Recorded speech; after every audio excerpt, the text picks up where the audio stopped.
Bonsoir Guillaume Daré et bonsoir à tous. Effectivement, le chanteur sort du silence pour la première fois ce soir alors qu'il est visé par 5 plaintes en France pour des faits de viol et d'agression sexuelle et notamment une plainte déposée par l'animatrice Flavie Flament annoncée vendredi, déposée mercredi dernier. Dans un texte de plusieurs lignes sur le réseau social Instagram, Patrick Bruel se dit innocent. Il veut raconter sa version des faits. Je me battrai devant la justice pour défendre la vérité. Je ne peux plus laisser dire sans réagir des choses aussi contraires à ce que je suis, voire se propager des rumeurs parfois absurdes et écœurantes. Et puis il raconte aussi sa version des faits sur la relation qu'il a eue avec Flavie Flament. On va détailler ce texte. Évidemment, cette réaction est importante. C'est la première réaction de Patrick Bruel. Bonsoir Vincent Ventiguen. Bonsoir. Que faut-il retenir donc de ces plusieurs lignes? Une quarantaine de lignes, hein, Vincent. Oui, 3 pages de... Merci à tous les trois. Et il y a aussi une chose, un point sur lequel il est catégorique, c'est qu'il dit qu'il continuera à exercer son métier. Ça Avec aussi, le même dévouement et la même passion. C'est les derniers mots de son communiqué de 3 pages. c'est la chute de son communiqué, effectivement.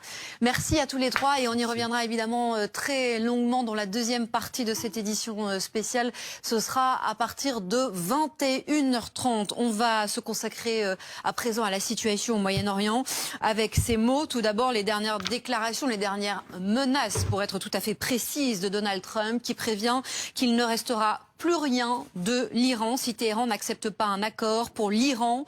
L'horloge tourne et il ferait mieux de bouger rapidement. Il ne restera plus rien d'eux. Il n'y a pas de temps à perdre. Voilà ce qu'il dit sur son réseau Truth Social. Le président américain a-t-il pris sa décision? Pour l'instant, rien ne permet de l'affirmer.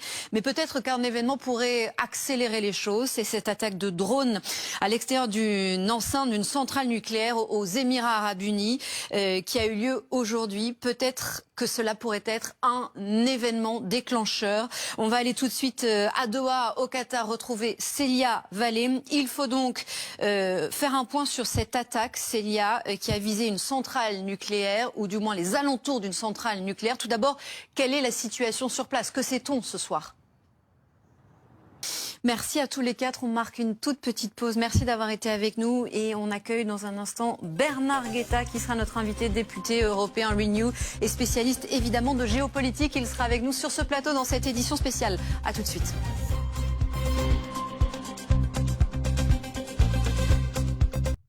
Il est 20h30, bienvenue dans cette édition spéciale. Nous accueillons ce soir Bernard Guetta, bonsoir. Bonsoir. Député européen Renew, spécialiste évidemment de géopolitique et avocaté Jean-Louis Bourlange, bonsoir. Ancien président de la Commission des Affaires étrangères de l'Assemblée nationale. On va parler évidemment de la situation au Moyen-Orient. Riyad qui condamne à l'instant la frappe près d'un site nucléaire aux Émirats Arabes Unis. Une menace pour la stabilité de la région, dit l'Arabie Saoudite. Il y a aussi les dernières déclarations de Donald Trump. Mais un mot quand même aussi sur les conséquences de ce conflit en France et notamment sur le prix de l'essence.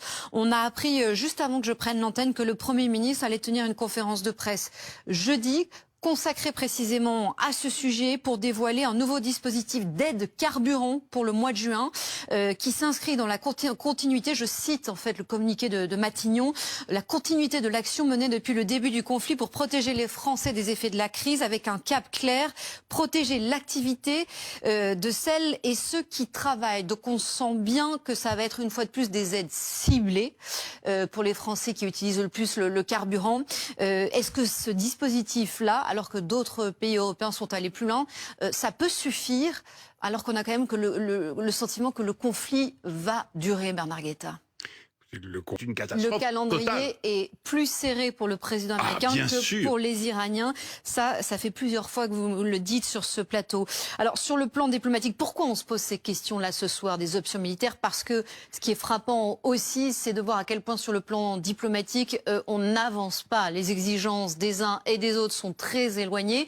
Pourquoi aucun ne fait un pas vers l'autre? Écoutez ce qu'en pense, réaction intéressante, le réalisateur espagnol Javier Bardem qui s'est exprimé sur ce conflit, ces négociations diplomatiques au Festival de Cannes et je voulais vous entendre là-dessus. Tiens donc. En tout cas, on sent quand même qu'il se passe quelque chose autour des Émirats Arabes Unis, visés aujourd'hui, et de l'implication aussi des Émirats Arabes Unis dans ce conflit. L'Iran a accusé ce pays très récemment de participer activement au conflit et à l'opération menée par les Américains et les Israéliens. Et peut-être était-ce un signe annonciateur? Mais regardez ce qui s'est passé hier à la télévision. On a beaucoup commenté cette séquence où on voyait des présentateurs télé ou des intervenants manier des armes et aussi commenter des attaques. Et on n'avait pas forcément repéré quel drapeau était visé par ces attaques. Regardez. Quelles sont les cibles les plus sensibles, Frédéric, pour les États du Golfe? Alors, c'est évidemment... Merci beaucoup à tous les deux et j'invite ceux qui nous regardent à découvrir évidemment vos enquêtes dans le Nouvel Obs, Emmanuel Alnizon. Merci beaucoup, merci Laurent. On vous retrouve dans l'édition spéciale, j'imagine, d'Anne Seften et Dominique Lanza qui reviendront sur ces mots de Patrick Druel notamment, mais aussi et surtout évidemment sur la situation au Moyen-Orient. À la semaine prochaine, j'allais dire à demain, mais non, la semaine prochaine.